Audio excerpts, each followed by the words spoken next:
My name's Paul Johnson. I have the pleasure of chairing the next session entitled Modeling HIV Transmission and Early Viral Dissemination.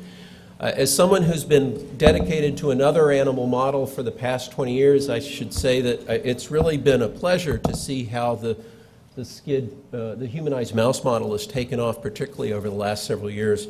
They've come far from the point where they were characterized as being furry T25 flasks. And I think the next two talks in particular highlight the particular value of the humanized mouse model. We've elected to switch the order of presentations, and so the next talk will be given by Thorsten Mempel. Thorsten studied medicine in Germany and began to train in pediatric surgery, but fortunately for all of us and for the field as a whole, he switched his sights to research. He entered in a very productive research fellowship here with Uli von Andrian, where they really did some truly elegant work using multiphoton microscopy to look at immune cell migration in vivo. Thorsten has really recently carried out some very nice work using BLT humanized mouse to study cellular dynamics in HIV infection, and that'll be the subject of his talk. Thorsten.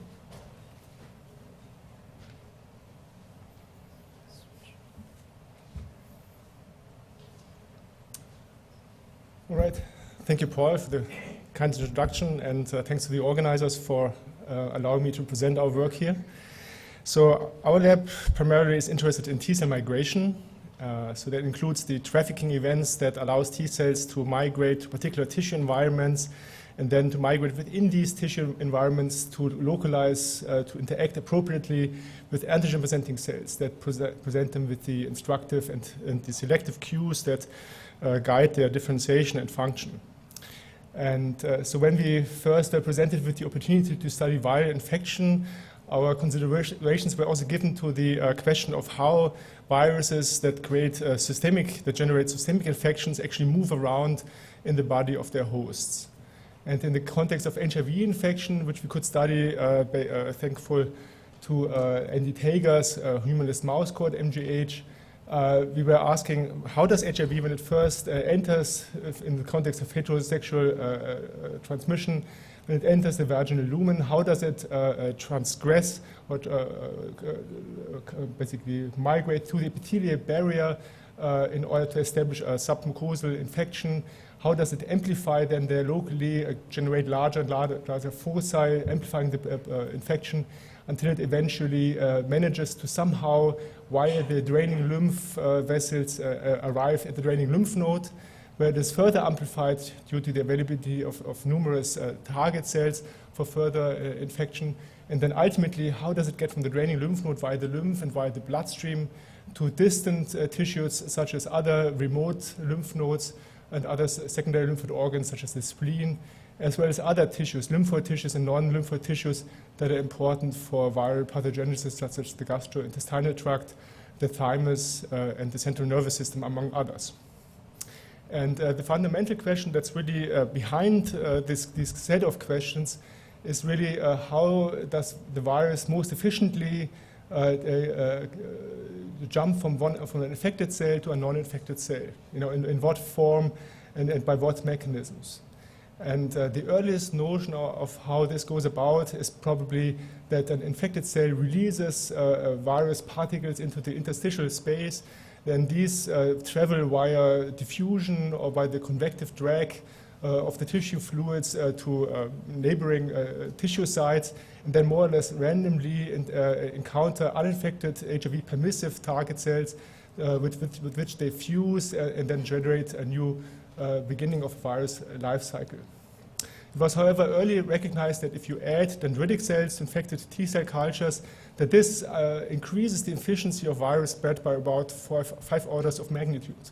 And it was recognized then eventually that this probably happens most importantly because dendritic cells are able to concentrate virions at the interface with T cells with which they professionally interact. And this increases the efficiency of this very low efficiency process into a moderate to high efficiency process. And that's what amplifies the rate of virus spread so much in the presence of dendritic cells. At least in vitro, dendritic cells can also be infected with HIV, and in vivo, probably some subspecies of dendritic cells can do the same, and there's potentially also a role for interaction of infected dendritic cells with T cells in transmitting the virus, but obviously we don't know if that's the case yet. And what has been proposed most recently is that when virus buds from infected T cells, that these infected T cells can form stable contacts with uninfected cells through so-called virological synapses, and that there may be actually a transmission of the virus from the infected to the uninfected cells without a true extracellular state of the virion. And so when the humanized mice became available at MGH to us, we thought it would be worthwhile to study the spread of infection in these humanized mice using technologies that we had developed for the purpose of studying T-cell migration over the years. And the postdoc in my lab who took on the challenge of the risk of trying this project is Thomas Maruka. And he formulated two basic questions, which are: how does HIV alter the migratory properties of the cells that it infects? And secondly, does it change in any way the interaction with the other immune cells in vivo in ways that may facilitate the spread of the virus through one of the different mechanisms that have been proposed and I've shown previously. So for this purpose, as I mentioned, we use NDTake as humanized mice, and for all experiments that I'm showing today, we've been using the not SCID mice background, because the ones with the gamma chain deficient background obviously don't develop peripheral lymph nodes very well, and since we wanted to image T cells in lymph nodes of infected mice, we needed to use this mouse strain. So one of the limitations, obviously, that one always has to consider when doing these experiments is the imperfect molecular interface between the human hematopoietic components of these mice and the stromal elements in these mice. And in terms of T-cell migration, what's of considerable importance are the chemotactic guidance cues and the adhesion mechanisms that basically orchestrate the migration of T cells and the interstitial migration. And we wanted to test whether these are more or less intact in these chimeric animals. So what we did as a first pilot experiment was to take purified murine CD4 T cells, these are from OT2 TCR transgenic mice, and human CD4 T cells from BL2 not SCID mice, and put these into not SCID mice and do a competitive homing experiment. So we labeled them with two cell tracker dyes, green and blue, and then by flow cytometry, after 18 hours, looked at their appearance in the different tissues. And this is here, I believe, the lymph node. And when we quantified these relative homing ratios of human versus mouse, we found that migration to peripheral lymph nodes is slightly less efficient, about by a factor of 2, whereas migration to mesenteric lymph nodes and to the spleen seems to be equivalently effective, if not a little bit better, maybe as a compensatory migration, because they couldn't get into the peripheral lymph nodes as effectively. So they can get into lymph nodes, a little bit less efficient, and we have to find out which of the adhesion or chemotactic cues is imperfect that accounts for this. But they get there, and now we wanted to know, once they are in the lymph nodes, do they migrate somewhat equivalently to murine T cells in murine stromal environments? And for this purpose, we used intravital microscopy. So this is our classical microscopy model of the popliteal lymph node. Anesthetized mice are incised at the back of the knee, about 1 centimeter incision, which exposes the popliteal lymph node, and we can then, over the course of hours, acquire time-lapse recordings, similar as in confocal microscopy, but in this case, using multiphoton fluorescence excitation. And the movies I will be showing you, they're obviously all accelerated over real time, so keep that in mind. But nevertheless, they reflect basically real-time events. So this is, and if you could maybe dim the lights a little bit at this point. This is one of the primary experiments that we did, where we infused here green fluorescently labeled murine T cells and blue fluorescently, blue fluorescently labeled human T cells into mice, and then looked at lymph nodes. You have to imagine this is basically a part of the cortex of the lymph node. And we also painted the legs or the foot pads of these mice with TRITSI, a contact sensitizer fluorescent dye, and we actually see dendritic cells show up in the draining lymph nodes. We don't know for sure if these are human or murine dendritic cells, potentially a mixture of both, but nevertheless, they're class 2 high cells. So what you find if I play this movie is that the migration, the distribution of both T cell populations, as well as the migration patterns, the directionality of the migration, and the migration speeds are pretty much equivalent to each other. We cannot tell differences. If I would switch the colors, I could probably fool myself which one is which population. And also the interactions with those TRITC labeled dendritic cells seem to be indistinguishable. They all last on the range of several minutes, what has been described for naive T cells in complete mouse systems. So T cell migration, human T cell migration in the murine stromal element of BLT mice seem to be fairly intact. So now we needed a way to visualize the infection in these mice. And what we obtained is a virus that was generated by Frank Kirchhoff in Germany, where GFP is expressed from the same transcript as NEF. So GFP becomes a very early and highly expressed marker of productively infected T lymphocytes.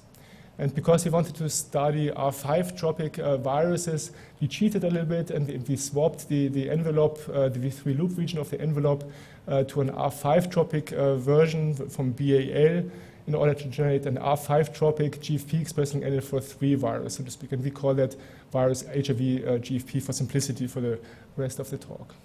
So we can infect mice by subcutaneous infection fairly efficiently, with a dose of between 50 to 100 infectious units. And this creates a peak of early viremia, somewhat lower, it seems now that we've done a number of experiments with the GFP expressing virus. So GFP expression seems to confer a slight decrease, potentially in viral fitness, but nevertheless all of the mice become infected. And also if you look down the line, all the mice develop a systemic infection in remote tissues.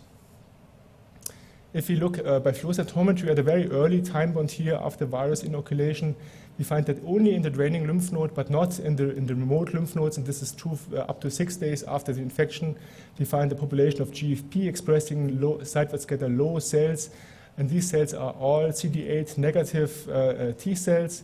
And if you look at the memory marker or the marker of antigen experienced cells, CD45RO, they mostly express this marker, and they are a mixture of CCR7 high and low cells, arguing that they are a mixture of central memory and effector memory like T cells. Within 2 days, they have already started to downregulate CD4 as a function of expression of NEF and envelope and VPR proteins. And at day 6, this downregulation is even more pronounced. So now we wanted to look by microscopy how these infected cells behave in the draining lymph node. So this is an intravital micrograph here again from the cortex of a complete lymph node of the BL2 mouse. Here at the top right, you see a piece of the subcapsular sinus. That's the fluid-filled space where the lymph that drains from the tissue first arrives, and that's also where the injected virus arrives after footpad injection. So what you see here in blue, these are the nuclei of endogenous lymph node cells which were stained by intravenous injection of a DNA dye Höchst 33342. In red, you see some blood vasculature which is filled with trizidextran intravenously injected. And what you see in green are a few GFP-expressing HIV-infected lymph node cells.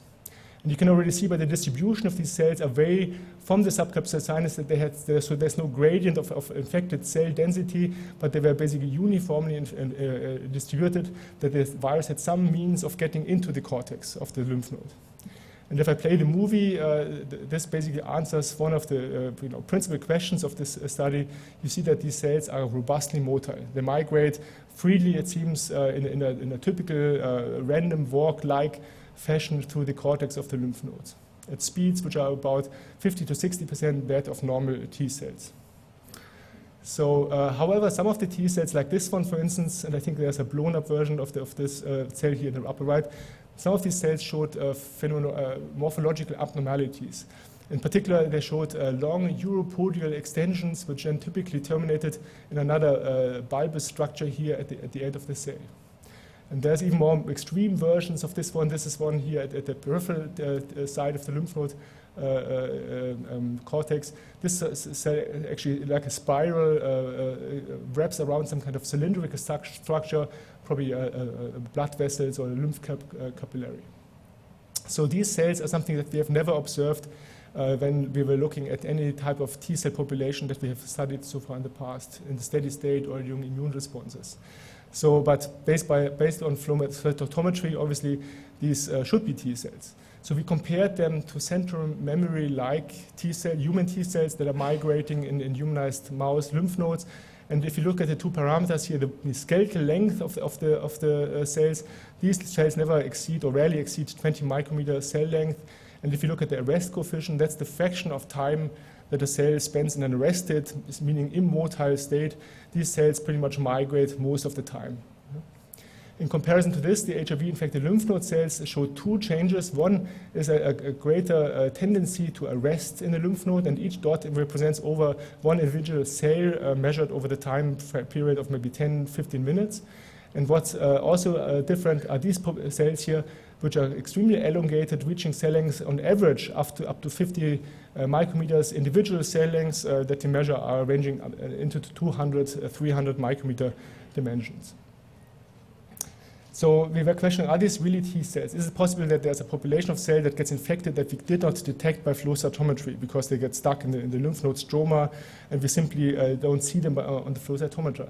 So to test if T cells principally can adapt these type of shapes, we generated central memory-like cells in vitro using cells harvested from the BLT mice, then activated with CD3, CD28 antibodies, and cultured in IL-2 for about a week or 8 days. And this gives us a population of cells which are CD45RA low, so hence likely memory cells. And they actually also express CD45RO.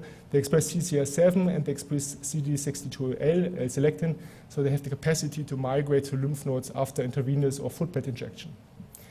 And when we co-culture these central memory-like cells with HIV-producing HeLa cells, we actually get a relatively good rate of infection of about 10 to 15%. So here these are the T cells purified from these co-cultures after, I think, 2 days. And then here about 15% or 12% in this case of these cells express GFP. We then inject these cells into mice, into the footpads or intravenously, and these mice are pre-treated with a cocktail of reverse transcriptase inhibitors because we wanted to prevent the infection of endogenous murine cells by these adoptively transferred T cells. So with the outcome that for every green cell that we see in these mice now by microscopy, we know for sure that it's a T cell and not some other cell. And the outcome of this experiment is shown here. So here in red, you see uninfected control central memory-like T cells which behave like normal T cells should behave in a lymph node.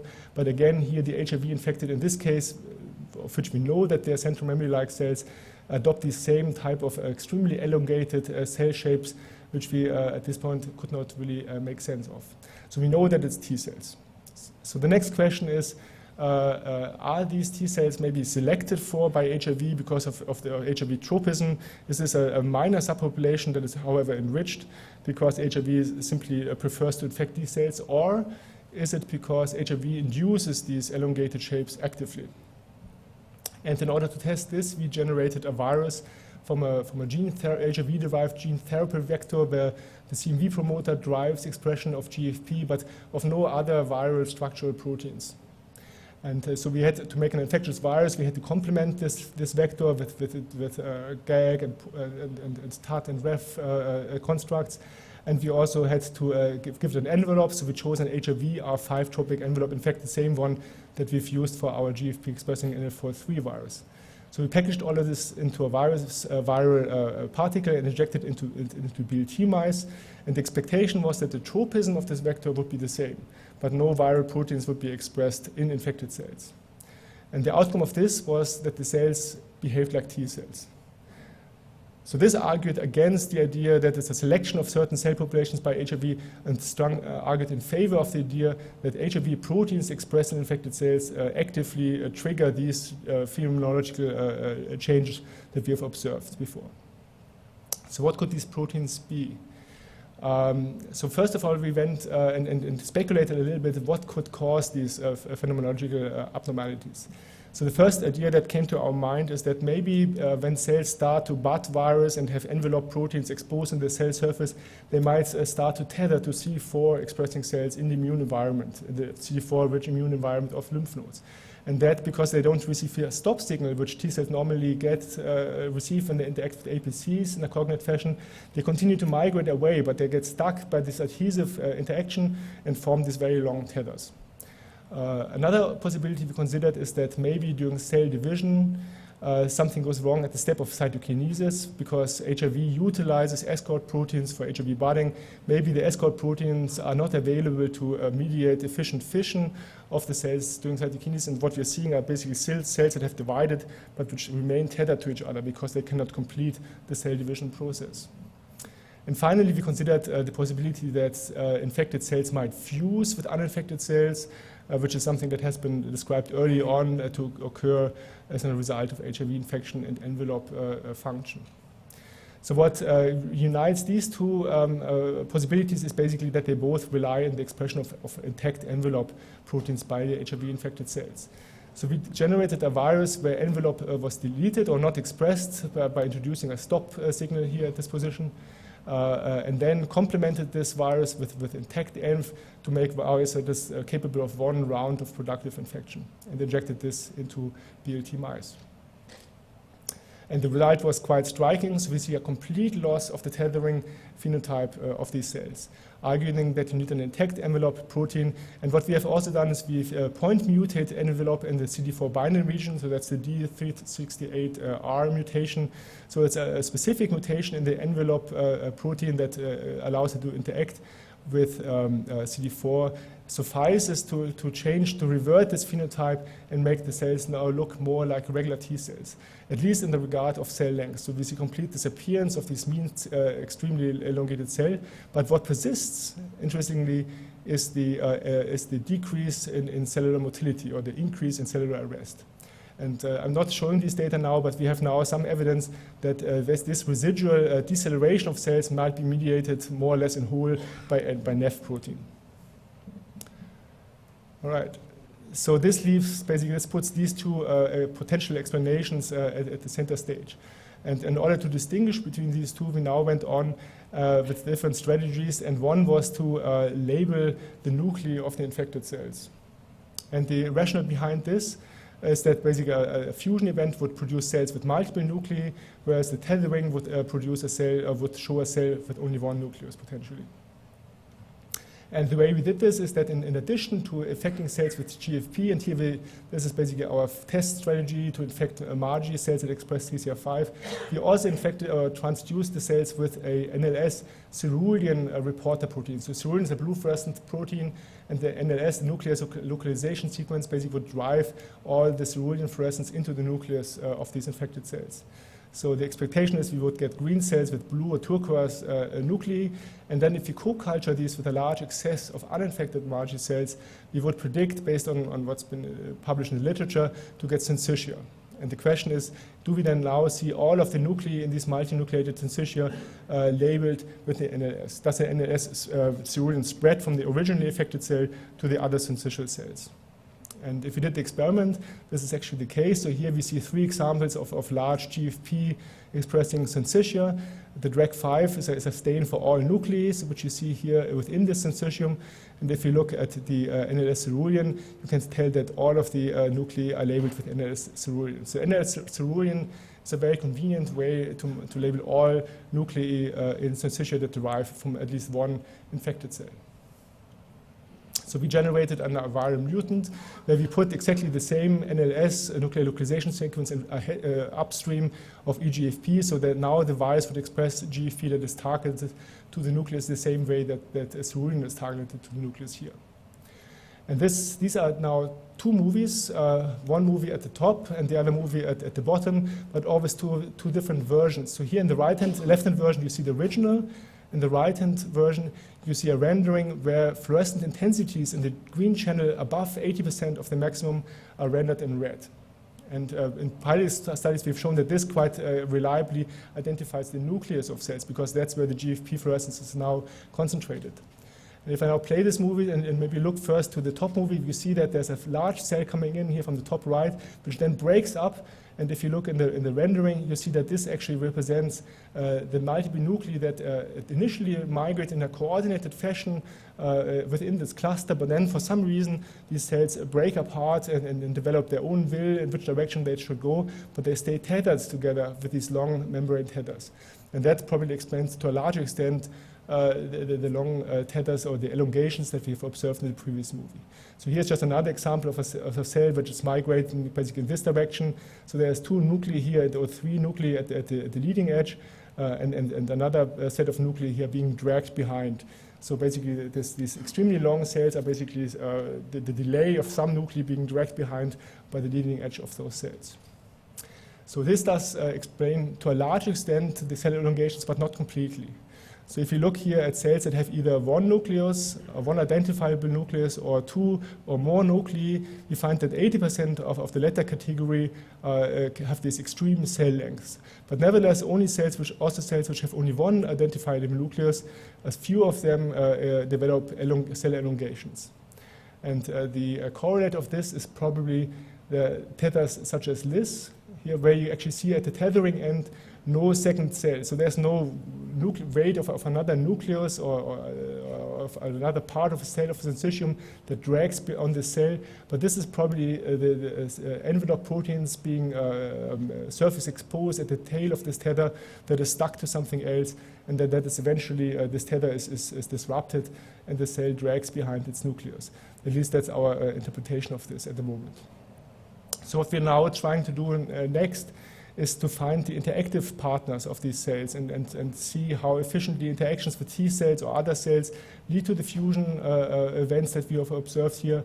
And one way of doing this is to obviously introduce HIV permissive cells. So here we injected fluorescently labeled CD4 T cells. These are naive T cells, so probably we won't get infection, but just to get a sense of what we're trying to look at now.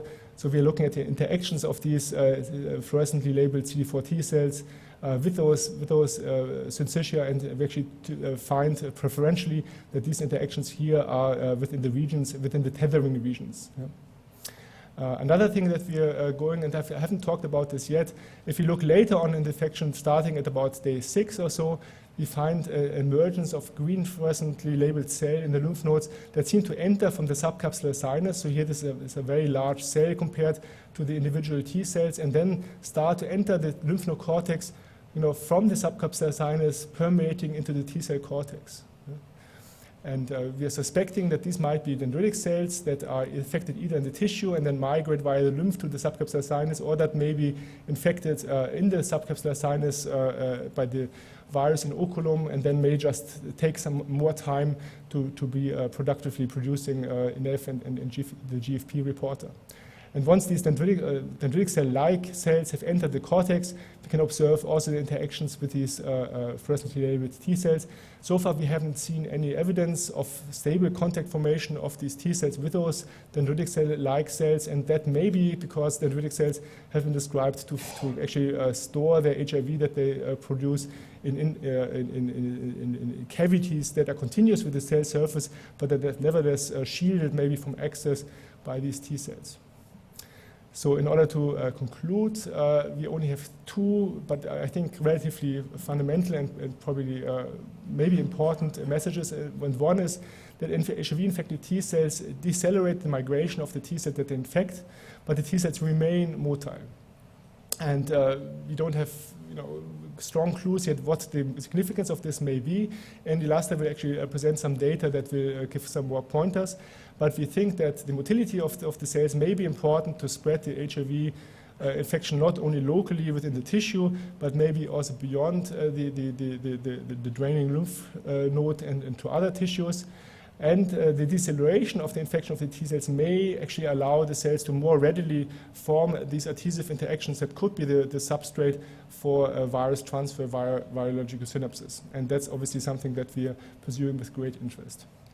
And the second message is that envelope proteins expressed by HIV T cells promote tethering of these T cells to other, likely CD4 positive cells in the immune environments, and with a relatively high efficiency, at least with the virus strains that we have looked at, produce fusion of these infected cells with uninfected cells and promote the formation of large syncytia. And what the function of these syncytia is also something that may be difficult to test. At this point, we suspect that they may be more like an accident of viral biology, that they that is not something to the benefit of the virus, but may actually something be that the virus has to basically put up with in order to be efficient at doing other things, such as transmitting the virus through virological synapses. So the people who have done the work, most importantly, as I mentioned, Thomas Maruka, but of course he received important help from basically everybody else in the lab. Also, this wouldn't have been possible without our collaborators, Andy Tager and his humanized mouse core with Ed Zhang and Vlad Vrabanac, and of course Andrew Luster and Mort Deras, Todd Allen, Tim Dulek at the Reagan Institute, and Abe Brass. And thanks also to Uli van Andrian for allowing us to use the BL2+ imaging facility, and to Frank Kirchhoff for providing us with the GFP expressing NF43. And this was sponsored by multiple NIH grants and a pilot feasibility study grant from the human CIFA. So thank you very much.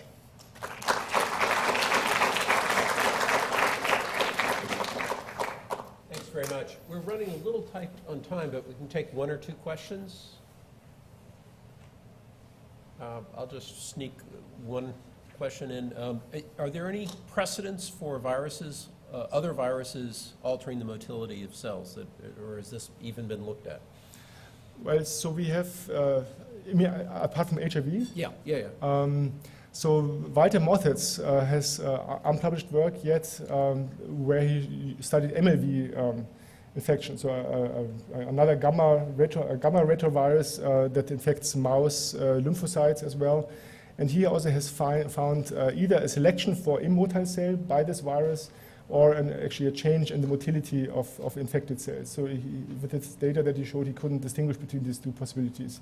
But you know, analogous to our observations, there's the possibility that at least another retrovirus that has been studied does this. Apart from this, EBV infection, for instance, HDLV infection, I'm not aware of changes in motility, the way that in this case we believe NEF protein does it. Adhesive interactions, yes. I mean, HDLV does seem to do that as well. Hey, that was amazing. There's a long-standing observation that one of the viral proteins, VPR, causes cell cycle arrest. And you often get multinucleate cells with 8N, 16, 32N. I was curious if you looked at VPR at all, whether it's contributing in any way, or if you've looked at DNA content of any of these cells, right. If there's a way to do that. No, not yet. Obviously, the cost of these mice, you know, puts a little bit of a damper on the throughput. So these are important questions which we haven't been able to address for that reason, and also for a reason of manpower. But it's of course an important consideration. The fact that if we take out ENV, we don't see this in large cells, I think, you know, favors the idea of cell fusion quite a bit. But that doesn't mean that there couldn't also be a contribution by cell cycle arrest that we're simply not able to detect because our assays are not sensitive enough. So yes, we will have to look at that as well. Can I ask one question? Human cells motility is reduced in mouse stromal environment. Well, no, not necessarily. So uninfected human TCM migrate with the same characteristics as murine CCM migrate in murine lymph nodes. So basically, without HIV, the motility within the lymph nodes seems to be approximately the same. The ability to enter the lymph nodes is reduced by a factor of 2. Okay, and which, it's good that you point that entry reduced. Do you have any clue what should be modified in high endothelial venules or cytokines in order to improve entry of human cells? Right. So, I mean, I would put my bet on selective mediated interactions. So apparently, human LFA1 interacts well with murine ICAM1, which is the most important, you know, adhesion mechanism. And CCR7 chemotaxis seems also to be quite well cross-species reactive. What hasn't been tested yet is L-selecting function. You know, I think, you know, having basically human L-selecting ligands expressed on the HEV would be my first attempt to improve this. Thank you. Okay, thanks very much.